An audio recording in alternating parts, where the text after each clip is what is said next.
Hello अस्सलाम वालेकुम viewers. मैं Adnan Khan ASRM ammunition dealer Bannu. आज एक दफ़ा फिर आपके साथ मुखातिब हूँ और आज हम तुर्की के self defence shotgun Scott PS guard के बारे में रिव्यू करेंगे और उसकी डिटेल आपके साथ शेयर करेंगे, क्योंकि आज तक हमने तकरीबन जितनी भी वीडियोस बनाई हैं उसमें हम सारा ही राइफ़ल के बारे में ज़िक्र हमने किया है और पिस्टल के बारे में, और शॉटगन भी एक दो शेयर किए हैं, मगर वो हंटिंग शॉटगन है। तो ये पहली दफ़ा हम तुर्की के शॉटगन स्कॉट PS गार्ड का रिव्यू करेंगे।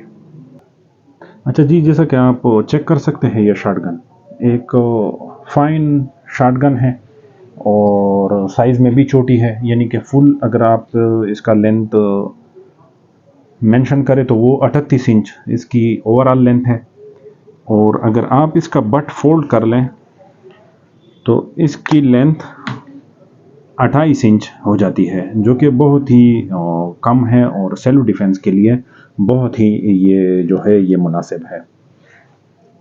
अभी बात करते हैं इसके वज़न की। तो इसका वज़न जो है वो तकरीबन 3200 ग्राम इसका वज़न है, जो कि सेल्फ डिफेंस के लिए वो भी मुनासिब है।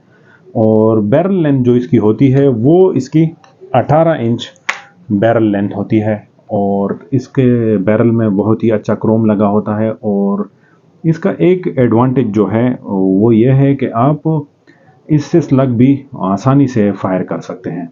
स्कॉट में क्योंकि डिफेंस की जो शॉटगन है वो बहुत ही ज़्यादा मशहूर है।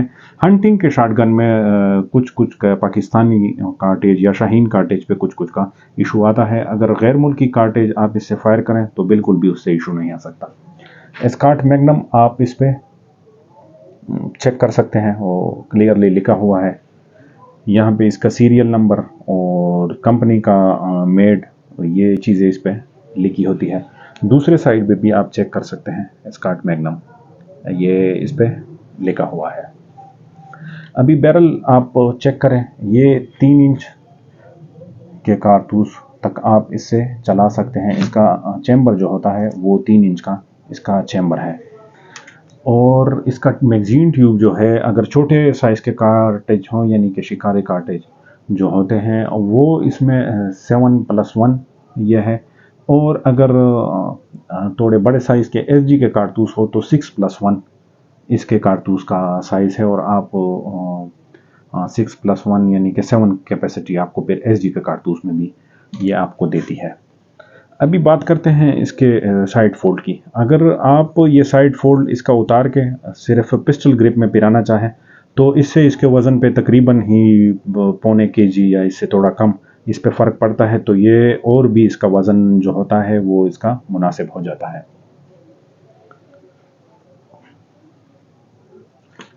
अच्छा जी, इसमें एक चीज़ जो है वो ये आई हुई है जो बहुत से लोगों को पता नहीं होता कि ये किस काम के लिए होता है। यहाँ आप इस पे चेक कर सकते हैं, कट ऑफ लिखा हुआ है। क्योंकि स्कॉट में डायरेक्ट ही मैगजीन से लोडिंग होती है, कराल या बेकाल की तरह इस तरह नहीं होता कि एक दफ़ा आप इसके चैम्बर में कारतूस लेके आते हैं, यहाँ पे उसके साथ छोटा बटन होता है, वो प्रेस करते हैं तो उसके चैम्बर में कारतूस आता है, फिर आप इसको लोड करते हैं। स्कॉट में डायरेक्ट ही होता है। अगर आप सिर्फ बोल्ट काक करेंगे तो मैगजीन से डायरेक्ट ही इसमें कार्टेज जो है वो लोड हो जाएगा।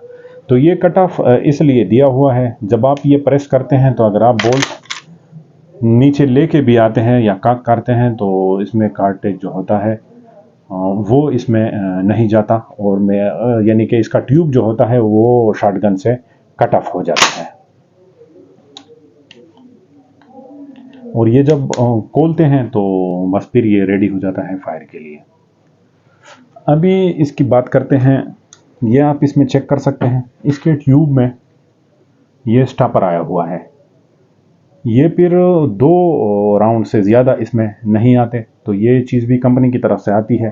तो ये स्टॉपर आप इससे आसानी से उतार के इसको 6+1 का बना सकते हैं। और सेल्फ डिफेंस शॉटगन में एक चीज़ ये भी होनी चाहिए जो इस शॉटगन में भी है कि आप इस पे चेक कर सकते हैं, माउंट्स आए हुए हैं। इस पे आप स्कोप अगर स्लग इससे फायर करना चाहते हैं तो आप इससे स्कोप भी लगा सकते हैं, और अगर टारगेट शूटिंग करना चाहते हैं तो एम पॉइंट भी आप इस पे लगा सकते हैं। और फाइबर ऑप्टिक का इसका साइट होता है, जो कि अंधेरे में और ज़्यादा लाइट में भी फिर आपको आसानी से नज़र आ जाता है। अच्छा जी, तुर्किश में जितनी भी शॉटगनें आई हुई हैं, एस्कॉर्ट जो है सेल्फ डिफेंस में इन सबसे महंगा है, जो ट्यूब की मैगजीन में आती है, यानी कि क्राल हो गई, मेस्ट्रो हो गई, या और कुछ मॉडल्स हैं जिसमें छोटी शॉटगन सेल्फ डिफेंस वाली ट्यूब में भी आती है। मगर एस्कॉर्ट सबसे पुरानी भी है, और ये इंपोर्ट से भी आती थी, और यहाँ हमारे दूसरे रास्ते से भी पाकिस्तान आती है, और ये सब में महंगी है। और इसका आजकल का जो प्राइस है तकरीबन 1,20,000 से लेके 1,40,000 तक का इसका प्राइस है। और आप इसको 12 बोर के लाइसेंस पे, NPB के लाइसेंस पे पाकिस्तान में ले सकते हैं, KP में भी आप इसको ले सकते हैं। और तकरीबन ही बहुत से इदारे जो हैं यहाँ पे KP में, वो सेल्फ डिफेंस के लिए सिक्योरिटी गार्ड्स को यही शॉटगन देते हैं और प्रेफर करते हैं, क्योंकि इसमें अगर आप बाहर मुल्क के कार्टेज चलाएं तो बिल्कुल भी इसमें इशू नहीं आता। ओके जी, तो आज की वीडियो में इतना ही। इंशाल्लाह आइंदा वीडियो में फिर आपसे मुलाकात होती है एक नए टॉपिक के साथ। अल्लाह हाफिज़।